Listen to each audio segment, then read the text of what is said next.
Jimmy Perez stood at the gate.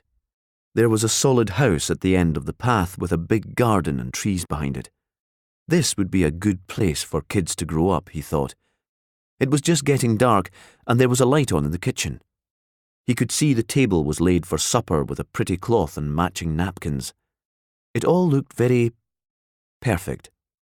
His ex-wife Sarah had always liked things to be perfect. He felt a stab of envy. His ex-wife had a lovely house, money, and a family. The love of his life had recently died, and the child he was raising wasn't his. But he had travelled all the way from Shetland to the Scottish borders because Sarah had said that she needed his help. It was too late to turn back now. Perez opened the gate and walked up the path. Sarah must have been looking out for him because the door opened before he knocked.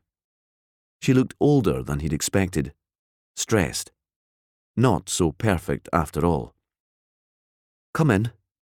We can talk. Tom's still at work." Tom was her husband now, a doctor. Perez had only met him once and found him nice enough. A bit boring. Tom had a famous brother who was an MP, so perhaps the brother was the exciting one in the family. Then Perez remembered that he'd always found Sarah a bit boring too, so maybe his ex-wife and Tom were well matched. "What is this about?" he said. "Why all the drama?" They were standing in the hall, close enough for him to smell Sarah's hair. The shampoo was the same she had always used. "A woman in the village died. They're blaming Tom." "The police are blaming him? Or the medical authorities?" "No." She seemed cross that he hadn't understood. "People in the village. There's gossip. Everywhere we go, people are talking about it. Even people we thought were our friends." Perez wasn't sure what to say. It seemed he had been dragged away from his home just because Sarah's friends were talking behind her back. He wanted to leave this perfect house and drive straight back to Aberdeen and the ferry to the Shetland Islands, to his job as a police inspector, to his stepdaughter Cassie, and their untidy house by the water. "I don't see how I can help," he said. "If you can find out what really happened, we might be left in peace," Sarah said. He could see she was almost crying. "It's not just me and Tom. It's getting to the children too. One of the kids in their school asked if their dad was a killer." "Are the police involved at all?" he asked.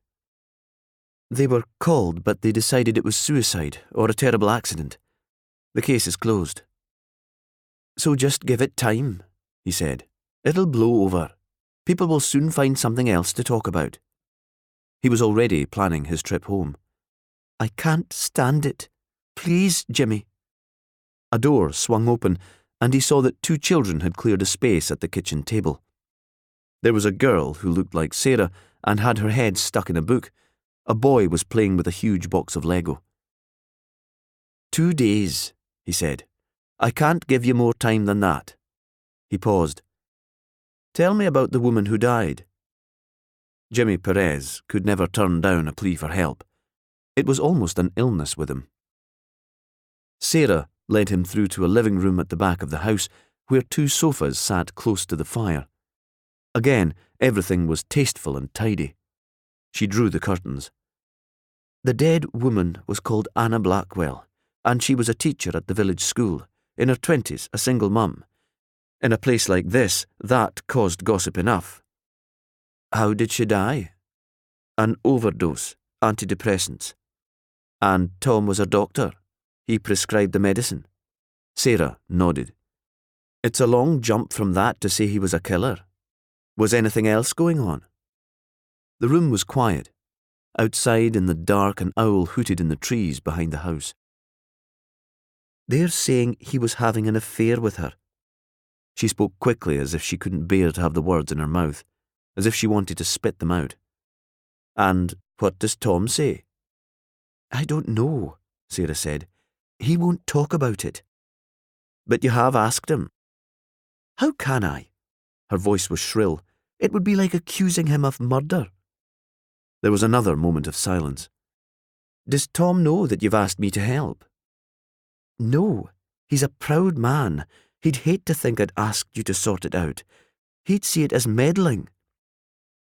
I see it as meddling, Perez said, and I'm not sure that I can sort it out. But Sarah seemed not to hear. Anna lived in one of the ex-council houses at the edge of the village. I expect her neighbours will tell you all about her. Perhaps there was another man, or you can find out why she might have wanted to kill herself. Even if nobody else is charged with her murder, that might be enough to stop people thinking it was Tom. He won't talk about it, but it's making him ill. He doesn't sleep, and he's grown so thin. There was another minute of silence. Then Perez stood up. I'd better make a start then. Yes, you should go before Tom comes home. It was almost as if she was scared of her husband. She opened the door to let Jimmy out. He stood for a moment on the path, looking in at the kitchen and the well-behaved children at the table. Sarah was stirring something in a pan on the stove. It all looked too good to be true.